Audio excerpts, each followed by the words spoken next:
This is the Harboring Light. I'm Mary. I give a conservative take about the world around me. So, this particular episode is all about fan theories. And I'm going to focus in on three particular shows. And then on Wednesday, I'm going to focus in on one show and give thoughts and feedback, of course, about that.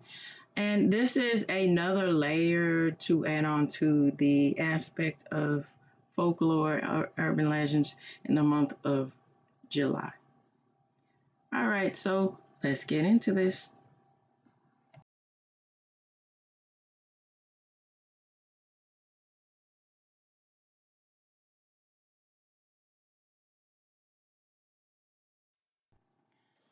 So, the three shows that I'm focusing in on is Full House, King of the Hill, and Community.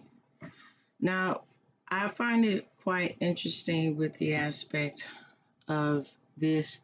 What fan theories are really unique in the perspective of how they merge or how they link up in the aspect of lore, the aspect of urban legends. Particularly, it comes out of a sense of other people's perspective and grounds and things of what they interpret and what they see about a particular show. And it also expands out and it makes it more fascinating to me from my point of view is because these are sort of correcting fantastical sort of things that happen in shows instead of versus where urban legends particularly focus in on the aspect of phantoms and sort of that supernatural aspect of everything. It's not always that case, but for the most part, it is. And then with folklore, as it goes on through different regions, different aspects of states, and then globally spreads out, most of the time, folklore is rooted in the aspect of fantasy, but it's also grounded from something real life situations that are looked upon with folklore from a mystical point of view. So I'm going to start out talking about Full House. Now, particularly, I think it's this show was quite impactful and quite interesting.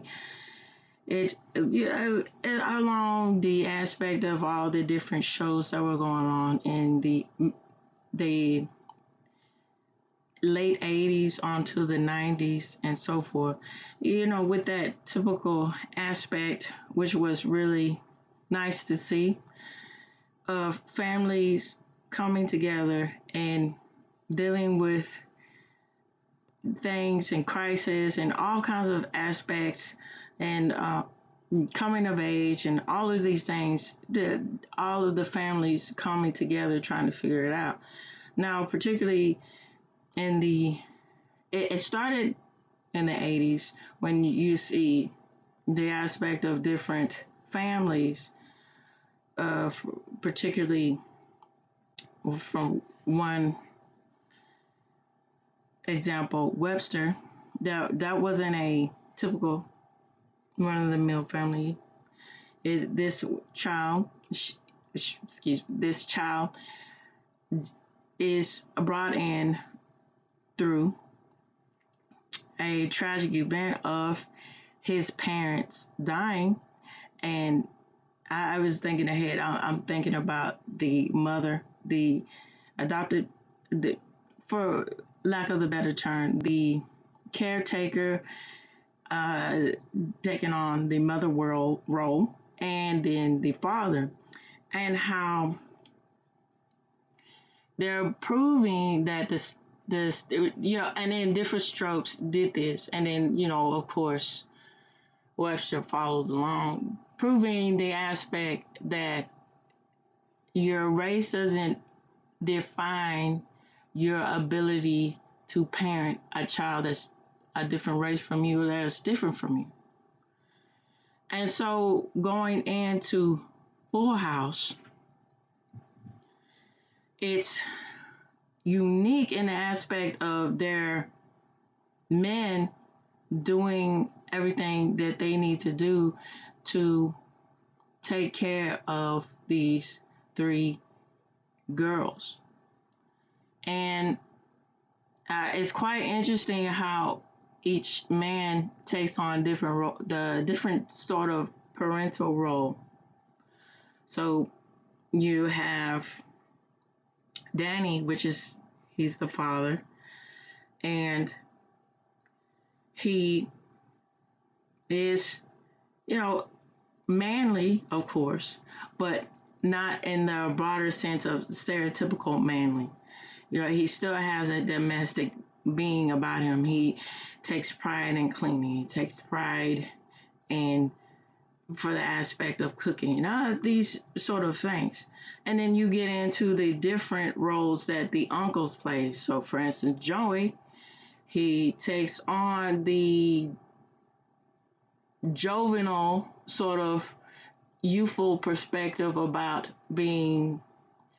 not being so serious all the time, that break, versus Jesse being sort of a mix in between a serious but a rebel sort of perspective, and he comes and grows into his own man as the series goes on. And these different takes about the aspect of what it means to be a parent, particularly, is it's quite admirable to see this, that they realize the importance of a male figure to girls, particularly in this point of view, of how that is a big impact of how they develop later on in their lives into their adulthood. And then they also realize their limitations, and how they bring in Rebecca as that female point of view of the perspective of the balance that you need with parenting, and the aspect of the real reality of the situation, that it takes a male and a female to provide their nourishment that children really need when they're growing, developing their personalities. Of course, children have their own personalities, unique personalities, and that's something embedded in them. But the type of adult roles that are presented to them, particularly from a male and a female point of view, it really shapes and gives them grounds of what they need when they become adults. So, with all of this said, I find it very interesting when fan theories come about these particular shows. And this will lead into the aspect of what I'm going to say about King of the Hill, and then the different aspects about Community. Okay, so here we go. So there is one fan theory that says that Uncle Joey is in fact the real father of the Tanner children. So it goes in to say this. The whole idea behind Full House is that the recent widow Danny needs help raising his three girls. It sure was awfully kind of the best friend Joey to move in and lend a hand, despite the fact that he's not related to the Tanners.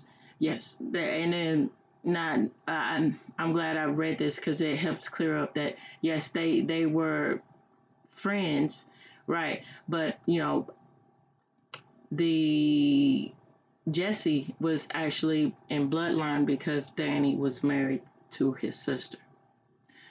All right, so why is he so invested? So, according to one Reddit fan theory by U Officer Kondo, it's because Uncle Joey is the girl's real dad. The evidence is pretty alarming. Although the Tanner girls have blonde hair, a recessive trait, but Danny has brown hair. What are the odds all three would be blonde if Danny was actually their father? So, with this, it's also, we don't really know what a lot of things can happen, but that's quite interesting. So, again, it's going through the lineage of correcting of people who have an aspect who are interested and to a further extent about a show and want to give takes about this, about to correcting the factual, the offsetting of how things happen, particularly in television and movies, but particularly in television where things don't seem quite right. For instance, where the aspect of plot holes, how does this really make sense? And then it's quite interesting with this particular person is connecting the lines of how can this be when these the not nonsensical thing of these children don't look like their father. And so it goes along the lines of a second layer of this from my point of view about going back to the mom, and she, traits of her, like what does she look like in this aspect, and leaving that in and giving everybody the benefit of the doubt. But it's human nature to wander and go on to the obscurity and saying something is nefarious. All right, so here is another fan theory that I find quite interesting. So the Tanners are stuck in purgatory. What if Pamela Tanner wasn't the one who died in that fatal car crash that caused the Tanner kids to grow up without a mom? What if Pamela Tanner was the only person who actually survived, and her entire family is now sitting in purgatorial San Francisco style home, On Fan Theory by Redditor, Nader Dan, I believe the pronunciation of that, claims that the Tanners are actually in purgatory, and that Michelle is secretly a demon entity who brought them together and keeps them stuck in the between. So, according to the theory, Michelle is always the one who brings people back to the house and prevents them from moving on to paradise. She loves convincing Jessie to stay because she's sick. And then there's also the fact that Gina's mom, Danny's potential love interest, mysteriously dies in a car accident. Why are Danny's potential love interests always disappearing? It could be that they could help him move on from Pam, allowing him to find peace. He needs to get to heaven, and Michelle can't have that. The evidence is astonishing, and it's true that no one ever manages to permanently leave the home except Michelle, who isn't present in the Netflix reboot. DJ doesn't go to college, and Jesse never moves out. The Tanners just are haunted in the house forever.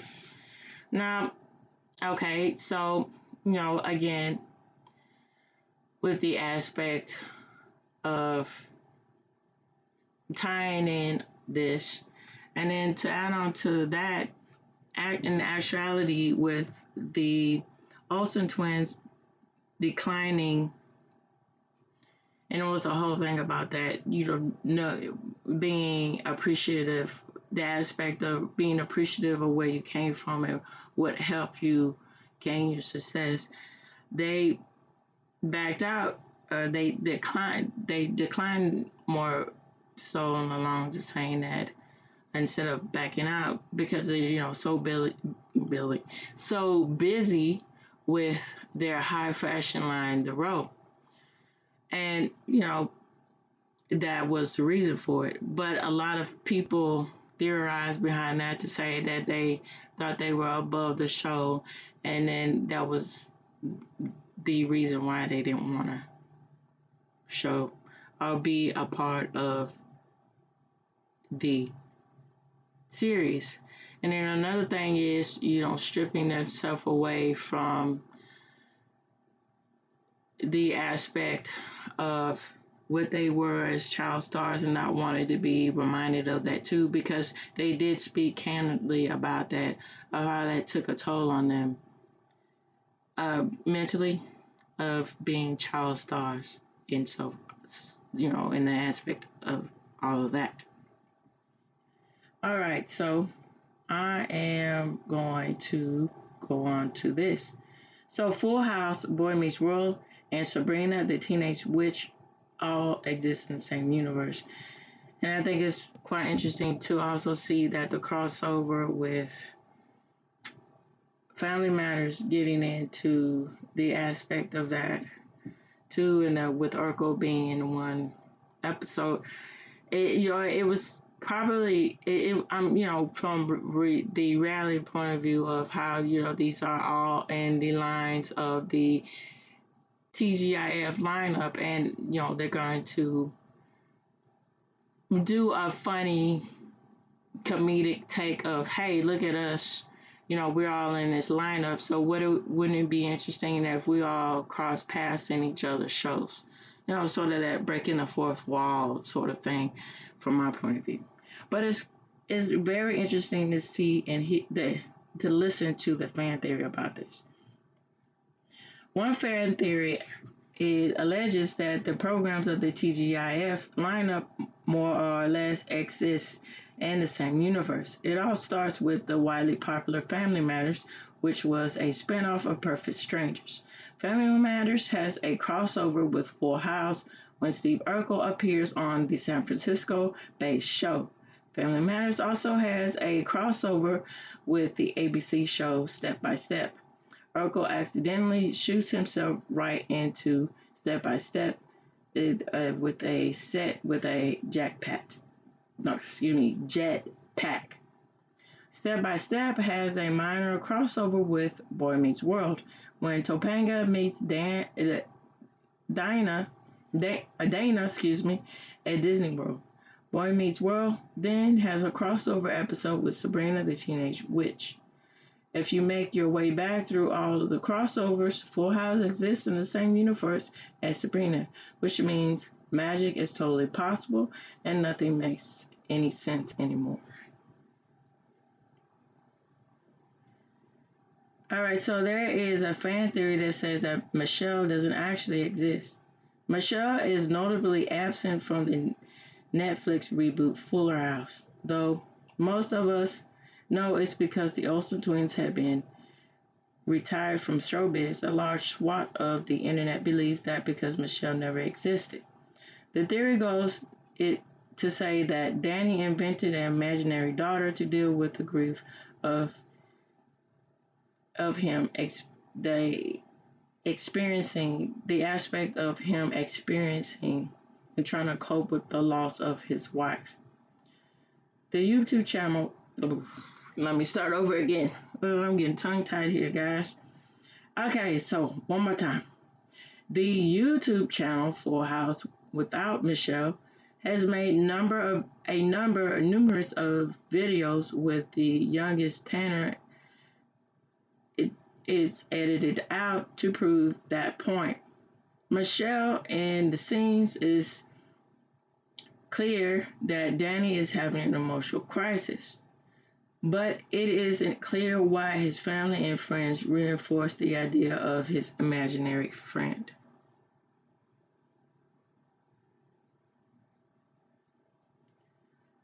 All right, and I'm going to wrap up everything by talking about the Fuller House is, in fact, the Truman Show version of the Full House. And so, for those of you who don't know much about, and those of you who are in the know, but for speaking to the people who haven't really seen the Truman Show or seen clips of it or so forth. So, the Truman Show is a very interesting film. is a great film. I would recommend seeing it. I think it's still on Paramount Plus if you're interested. So it goes, without giving anything away, it goes into the lines of this, that what would happen to you if you knew that your whole life was artificial, it wasn't real, and then finding that aspect out. What does that seek you to do? How does that help you move on into your future? What kind of future do you want to build when you know the truth? So,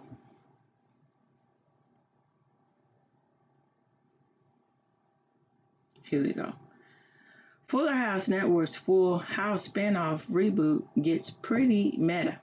While sitcoms tend to break the fourth wall or poke fun at the tropes they use, few do so with such ferocity.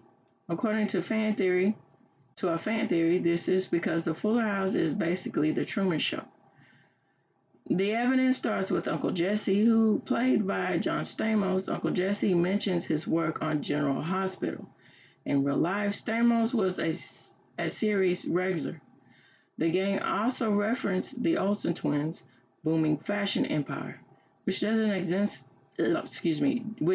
not exist in the Full House world, but definitely does in real life. A few minutes later, Uncle Jesse remarks that all of them still look good. Why would he be poking fun at the original series if he was actually Uncle Jesse and not just an actor hired to play Uncle Jesse decades after his original performance?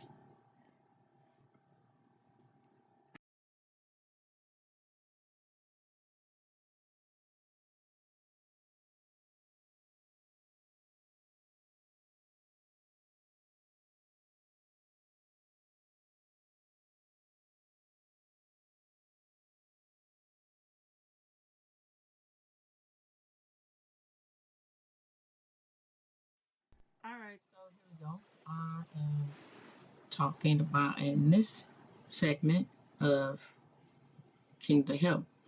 So, King of the Hill, that show, and from what I'm understanding, that it's coming back with new seasons and on Hulu, and I believe next year, and that's quite interesting. So, um, me firsthand, being part of the first generation of King of the Hill, watching a show like that growing up, it was very unique. My judge, of course, his perspective about everything is humor is very grounded and is good. It comes from the aspect of finding humor in everyday life, and in the aspect of finding humor in the generational gap and the vision of people. And particularly, you see these things in families. So when a show like King of the Hill comes along on the Fox network, it's quite interesting because it's giving a different perspective about family life other than what the Simpsons were presenting. And so, okay, it's very clever in how it gives the perspective about okay, these people are Texan, and so it digs the layer of that aspect of stereotypical thoughts about people, what they're like, and their perspective of what they see the world around them. Hence my podcast there. Okay, so how they see the world. And so they highlight that. It's very clever how it's highlighted more along the lines and the beginning seasons and how it carries out with the cons as the series go on. So which I'm mentioning is that sort of redneck mentality, which is further from the truth from these characters, Hank, Peggy, Bill, Dale, Nancy, and to a lesser extent, John Redcorn, and all of this, right? And Luann and all of that, and Bobby, of course. So those things are always crossing themselves, and they're always tapping in on the aspect of that in this show, and then the aspect, excuse me, the aspect of how I lost my train of thought. Hold on, let me go back. The aspect of moral decency, and then where the Simpsons was pushing the edge with decency, and then doing it in order to shed light on the subculture of reality of the family life and the subculture of subculture and life. But from my point of view, King of the Hill, what they were doing, they were showing the aspect of what can happen when you break out of your comfort zone, and how all of that shapes and defines what you see, what you do next. And then also the generational aspect of things too, of how that helps people relate to one another and find shared interest in one another.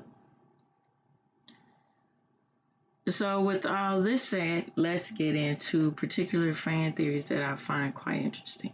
So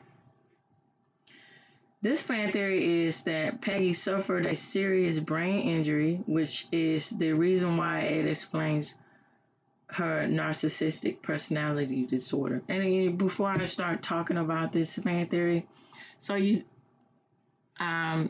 the show, I'm just gonna highlight particular parts of which helps to give, I think, a perspective into the outlook of where they're going with this fan theory. So it's quite interesting, particularly this one episode where Peggy enters a beauty pageant.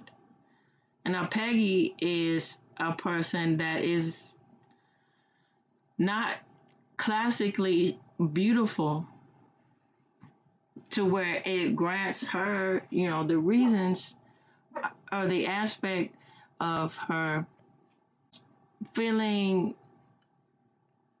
from a realistic point of view that she would succeed, or she finds a present in a traditional beauty pageant. Now, the aspect that everyone, beauty is an eye of the beholder, but on the same surface of that, there's universal truths that you can't ignore. And so when she says to her husband, she says to Nancy, which is she is typically classically beautiful, and she won this pageant contest, and she was talking about her experience and then how she got a career, which is a news anchor. From all of this, she owes all of this to her. They're not knowing how to be honest with her because she thinks from her point of view that she has the merit to be in this contest just because to prove a point that someone who is intellectual instead of someone who she deems as a lack of a better term, an airhead, someone that has no substance, they're just beautiful, that's not always the case, and that's not really true, particularly when you look at the the expectations that are upheld for women who enter beauty pageants. It takes a lot of skill and inquisitive know-how in order to make yourself valuable in this showcase. And you gotta level all these things in.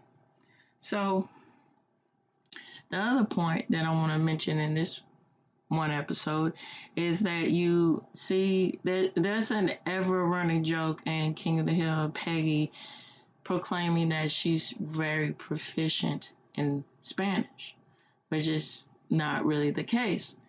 And so she's sitting down with the judge, and the judge looks at her application and says, "Oh, you know Spanish," and he goes into this full conversation with her about, after she knows the initial things, to say, oh, where she's from and that she's a school teacher at the particular middle school that she teaches.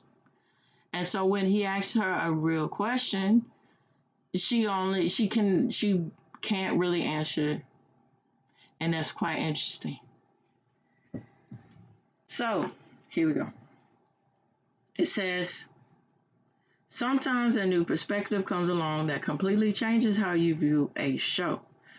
Such is the case with the paradigm shift theory from Redditor Ziggy Playlift LA. Basically, they suggest that when Peggy suffered a near fatal skydiving accident in the season 3 finale, as old as as old as the hills, she actually suffered permanent brain damage. So from the start of season 4 on, Peggy is decidedly more narcissistic and dismissive of others. Her rudimentary Spanish language skills also seems to be at the forefront of this too. Therefore, it's apparent that Peggy's injuries radically altered her personality. Dale knows Joseph isn't his son and intentionally plays the fool. Now, this fan theory is quite interesting because it goes along the line of for those who know and those who don't know about the adultery between what happened with John Redcorn and Nancy, and Dale being in the know-how about this. And that was a running thing too in the series. So it says this.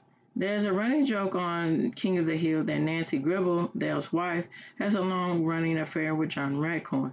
It's common knowledge that Redcorn is the biological father of Nancy and Dale's son, Joseph. While many assume Dale is simply too dumb to realize this, Redditor original name 18 suggests Dale is well aware of the situation and in playing his cards close to his chest.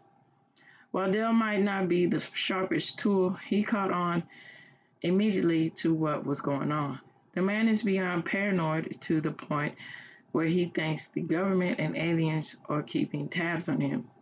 Why wouldn't he be suspicious that his attractive wife might be deceiving him? That sounds right up his alley. He often questions what his wife sees in him in the first place. He knows Joseph doesn't resemble him in the slightest. Dale might not be that bright, but I don't think he's so dumb he doesn't see that Joseph looks more like the massage therapist that has been frequently visiting his wife for years.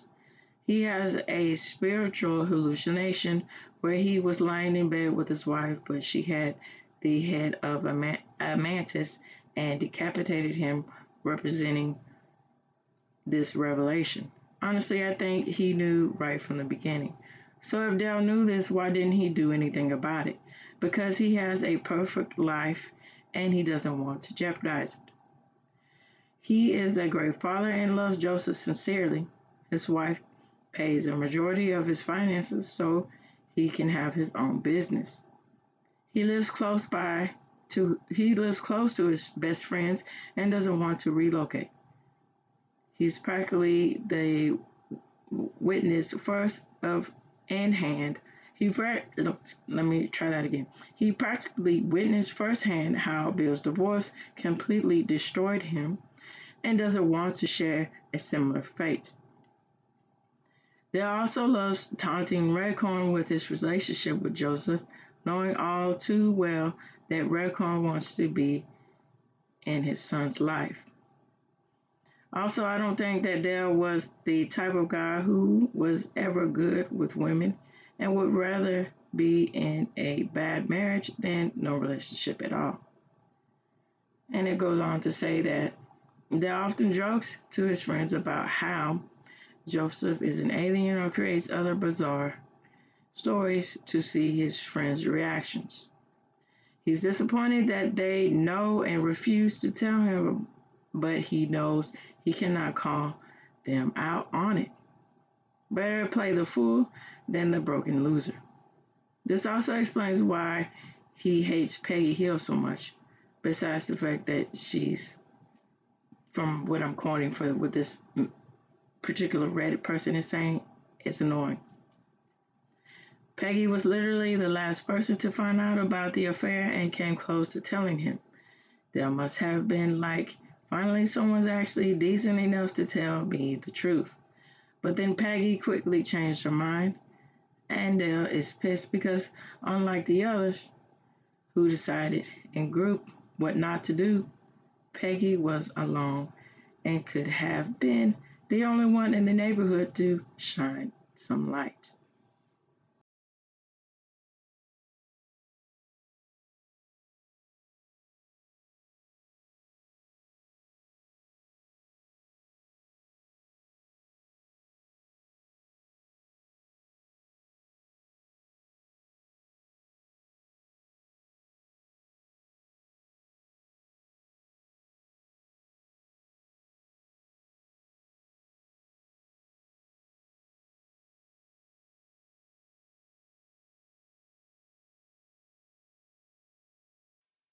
Okay, so I am going to wrap up the last fan theory that I find quite interesting about King of the Hill. So it says someone figured out Ireland's exact geographic location. The real-world analogs of fictional cartoon location has long been an obsession for fans. Whether it's trying to figure out where Springfield is or determining how close South Park is to Denver, people are driven to the location of exactly where the characters live in their animated world. So, Arlington, Texas is no surprise to fans of King of the Hill and wanting to figure out how to visit where it is at there, what it's based on. Instead of, I think that's kind of a little bit too much to say, but kind of get you to say about where to visit. I would say, this is from my opinion. People find it interesting what actual town actually inspired this show, and if it came from an actual town. Says one interpreter redditor, you fib 1618 thinks that they have cracked it. As a Texas resident, I have always wondered where in Texas the show is set. Now, I've read all of the other theories about the location and things my judge has said, like that it's based on Garland and inspired by Humble, or that the zip code 78104 is Beeville. But recently I noticed something I never had noticed before in the episode met the Meet the Propanians. They give us a map right on the screen with the location of Strickland Propane. So here is a breakdown image, and it goes to say of the found location. So the animated map of Texas is a little bit inaccurate, but from what I can tell, it looks like the location of Bosque County. The biggest city in Bosque County is Clifton, which also has a Stark Park with a lake nearby and a major river, both of which are visited location OFT visited locations of the show. So often visited locations of the show. I think that's what that means. Houston is about 3 hours away, as Khan stated in one of the episodes. And Clifton is pretty central to Dallas, Wichita Falls, and Austin, just as the town of Arlington seems to be. And it says, I know that there isn't one specific town that Arlington is based on, like Mayberry and C from the Andy Griffin Show, North Carolina. They're from the Andy Griffin Show is based on Erie, North Carolina. But I think that geographically speaking, Clifton could be the place that it's located in. Quite interesting.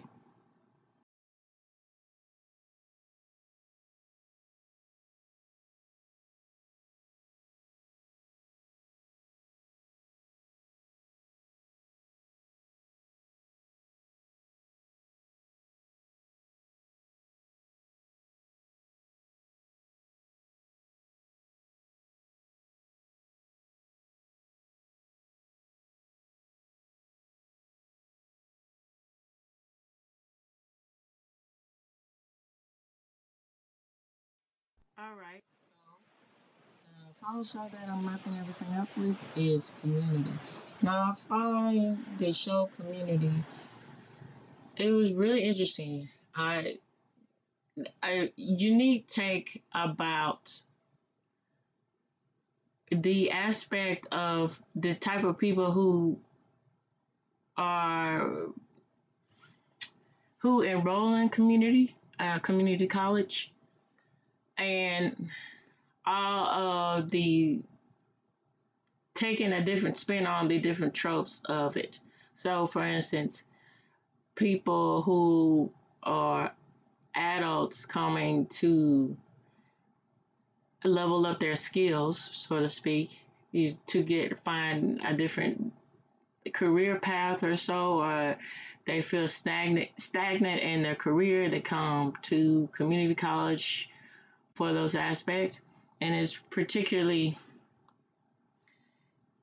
interesting that Jeff Winger, that it turns out that his law degree was null and void, and so he had to enroll in community college to start over again.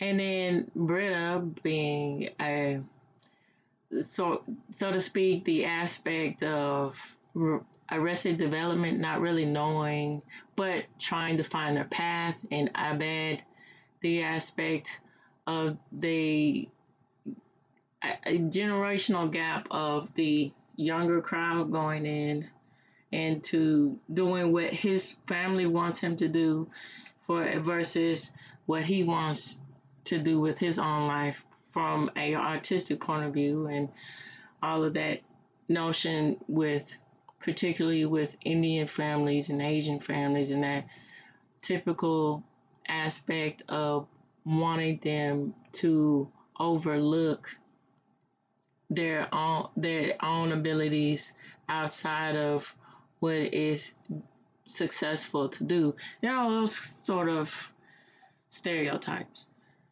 And the aspect with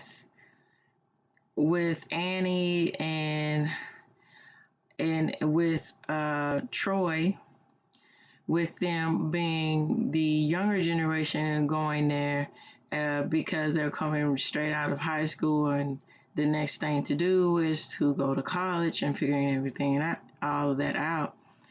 And then, of course, with the aspect of, hold on just a minute.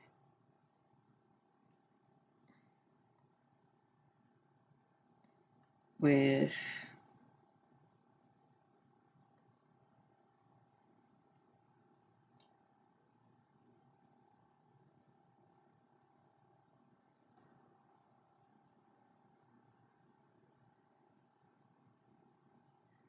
I don't know why I can't think about her name. I'm trying to look it up with their characters. Their names aren't coming to my mind right now. With the even older than them, the other generations, making stabs at them. So, for instance, for the stereotype of a black woman, she's being a housewife too, later on to that, and she finally, and her husband left her, and so that grants her the opportunity to go back to school to start her life. And then Chevy Chase, with his role of being the eldest, and the whole thing of wanting to go back to school, even though he doesn't really need to. He's a rich savant trying to find himself. And so here we go, and two particular fan theories I find interesting about this show. So Abed knows someone is filming him. So this comes from Redditor U Brenner. It has a theory on why Abed is the only character who breaks the fourth wall. It says Abed knows he's on a TV show. He's the only one who notices all the cameras all around him, but he doesn't mention it except to break the fourth wall once a season to let us know he knows.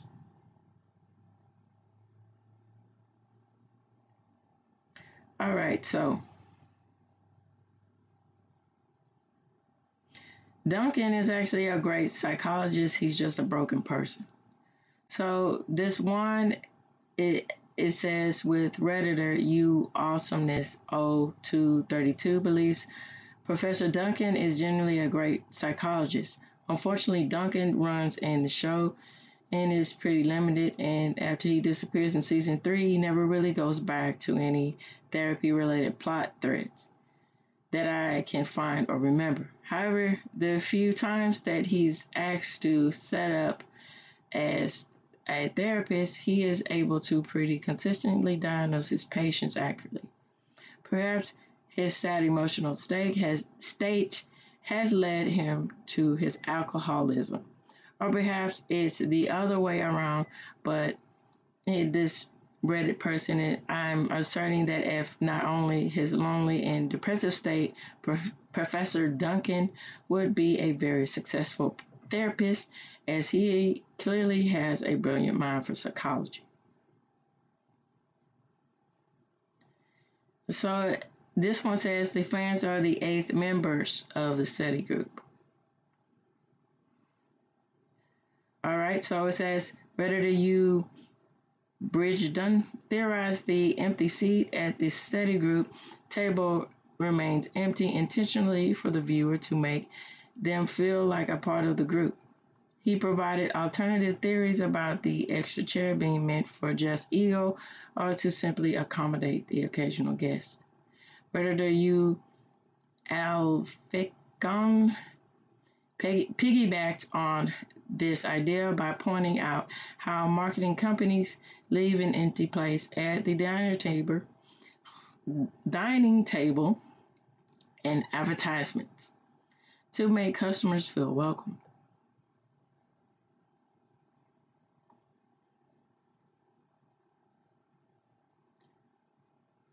All right, so, and I'm going to end on season 4 follows a different timeline. Redditor, the tagline is Bomberman12 has an idea on why season 4 of Community is so weird, beyond the switch to different showrunners. So the theory is this. There is a reason why season 4 of Community doesn't feel like the other 3 seasons. And it is not just because of Dan Harmon's exit, but it's because the season is not following the original timeline. Jeff goes to the Jeff goes to get the pizza. That was the timeline we were used to, as of seeing for the rest of the season 3. You think, but every other timeline ended in some type of horrific element, yet everyone seems happy. But there was one other timeline where Pierce goes to get the pizza, where Britta and Troy fully start to commit to their attraction. Annie and Jeff get close, and Pierce never shows Troy the troll, thus ending the episode very happily amongst the group.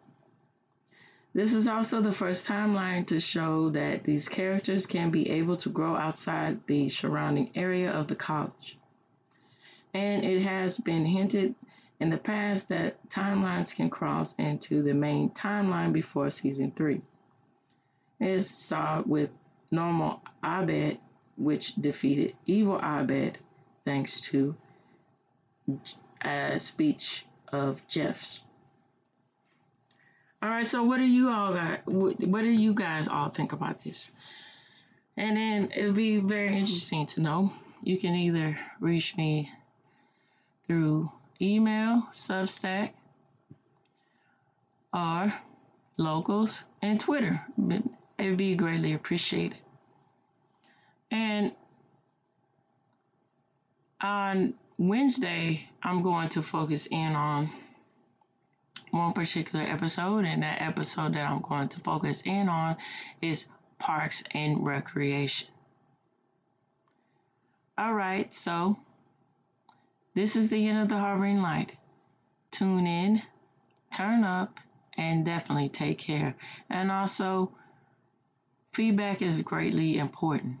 So feel free to do that on the audio platforms that I'm currently on, which is to name a few of them. So Spotify for podcasters, Overcast Pocket Cast, and to much of my appreciation, I'm newly on Spreaker, and I'm just looking forward to all the development that I can do on there and the growth. I'm greatly appreciated. And I'm appreciative to know about this platform, and I'm looking to grow on it too. All right, so tune in, turn up, and absolutely take care out there. Bye-bye now.